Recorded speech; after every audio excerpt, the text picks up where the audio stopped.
तर आता पाहूयात कृषी क्षेत्रातील महत्त्वाच्या बातम्या।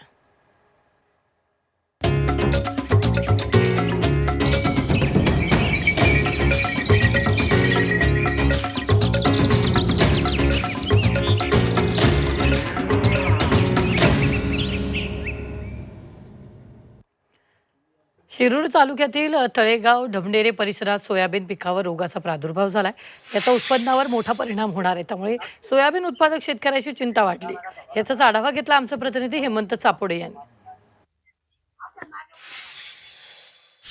उत्तर पुणे जिल्ह्याच्या सर्वच भागात यंदा जोरदार पाऊस झाला होता आणि या जोरदार पावसानंतर शेतकऱ्यांनी आपल्या शेतात खरीपाची पिके ही खरं तर मोठ्या आशेने केली होती। मी सध्या खरीपाच्या सोयाबीनच्या पिकात आलेले आपण या ठिकाणी पाहू शकता। शेतकऱ्यांनी मोठ्या आशेने आपल्या शेतात सोयाबीनचं पीक केलं होतं, मात्र मधल्या काही काळात पावसाने ओढ दिली आणि त्यानंतर रिमझिम स्वरूपाचा पाऊस या सर्व वातावरणातील बदलामुळे सोयाबीन पिकावरती रोगाचा प्रादुर्भाव वाढलेला आहे। आपण जर पाहिलं तर सोयाबीनच्या पिकावरती मोठ्या प्रमाणात येलो मोजॅक असेल किंवा मावा असेल यासारख्या रोगाचा प्रादुर्भाव पाहायला मिळतो, त्यामुळे याचा परिणाम उत्पन्नावरती होणार आहे।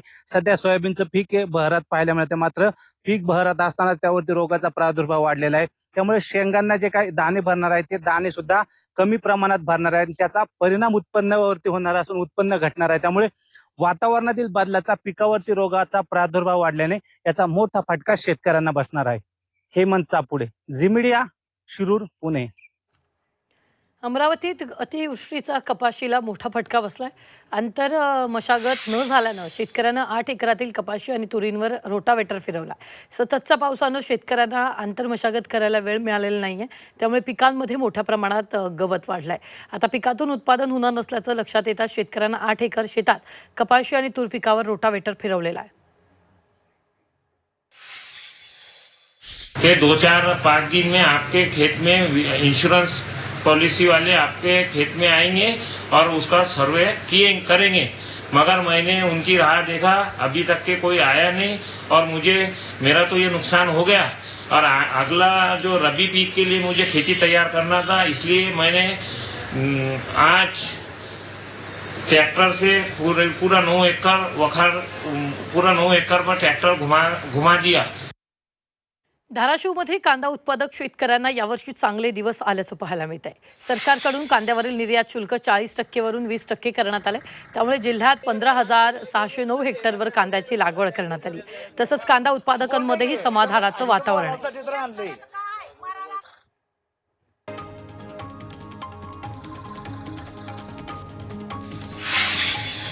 पालघर जिल्ह्यात सरासरीपेक्षा अधिक पाऊस झाल्यानं भात शेतीवर बगा आणि करपा रोगाचा प्रादुर्भाव पाहायला मिळतो। या दोन्ही रोगामुळे जिल्ह्यातील शेकडो हेक्टरवरील भात पिकं नष्ट होण्यास सुरुवात झाली, त्यामुळे जिल्ह्यातील भात उत्पादक शेतकरी संकटात सापडलाय। आतापर्यंत खर्च केलेला पैसा आणि मेहनत दोन्हीही वाया जाणार असल्यानं शेतकरी हवालदिल झालाय। केंद्र सरकारनं सूर्यफूल, सोयाबीन आणि पाम तेलावरील आयात शुल्कात वाढ केली आहे। कच्च्या तेलावर 20% तर रिफाईंड तेलावरील आयात शुल्क 32.5% वाढवलं आहे। अर्थ मंत्रालयाकडून याबाबत घोषणा करण्यात आली आहे। यापूर्वी रिफाईंड सोयाबीन, पाम आणि सूर्यफुलावरील आयात शुल्क 12.5% होते, ते वाढवून आता 32.5% करण्यात आले।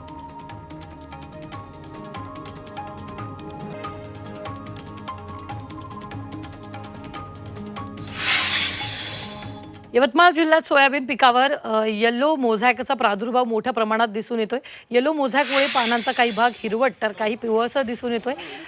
या रोगाचा प्राथमिक प्रसार बियाण्यांमार्फत तर दुय्यम प्रसार रसशोषक किडींमार्फत होतोय। त्यात प्रामुख्यानं पांढरी माशी आणि मावा या किडींचा समावेश आहे। यासोबतच येलो मोझॅकचा प्रादुर्भाव रोखण्यासाठी काय काळजी घेतली पाहिजे याबाबत कृषी अधिकाऱ्यांशी संवाद साधला आमचे प्रतिनिधी श्रीकांत राऊत यांनी। यवतमाळ जिल्ह्यातील शेतीमध्ये येलो मोझॅकचा प्रसार होत आहे। हा रोग नेमका कसा पसरतो आणि त्याच्यावर काय उपाययोजना करावी याबाबत आता कृषी विभागाच्या चमू ठिकठिकाणी शेतामध्ये जात आहेत, शेतकऱ्यांना मार्गदर्शन करतात। त्यांच्याकडून जाणून घेऊया शेतकऱ्यांनी काय उपाययोजना कराव्यात।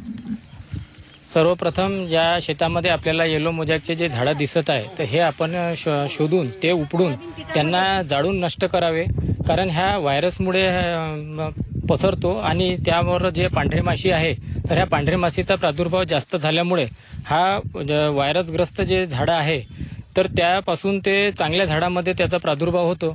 तर त्याच्यामुळे पिवळे चिकट सापळे आपल्याला लावणे आवश्यक आहे। पांढऱ्या माशीच्या नियंत्रणासाठी. आणि त्याचबरोबर हे जे पिवळे झालेले झाडं आहे तर हे उपडून आपण जाळून नष्ट करावे आणि पांढऱ्या माशी नियंत्रणासाठी ॲसेटॅमाप्राइड ह्या औषधाची आपण फवारणी करावी. एकंदरीतच सोयाबीन पिकाची उत्पादनातील घट जर टाळायची असेल तर काय खबरदारी घेतली पाहिजे हे कृषी विभाग शेतकऱ्यांना सांगत आहे. त्यामुळे शेतकऱ्यांनी देखील जागरूक राहून वेळीच उपाययोजना केल्यास त्यांना सोयाबीनमध्ये चांगलं उत्पन्न मिळू शकतं. श्रीकांतराव, झी मीडिया, यवतमाळ.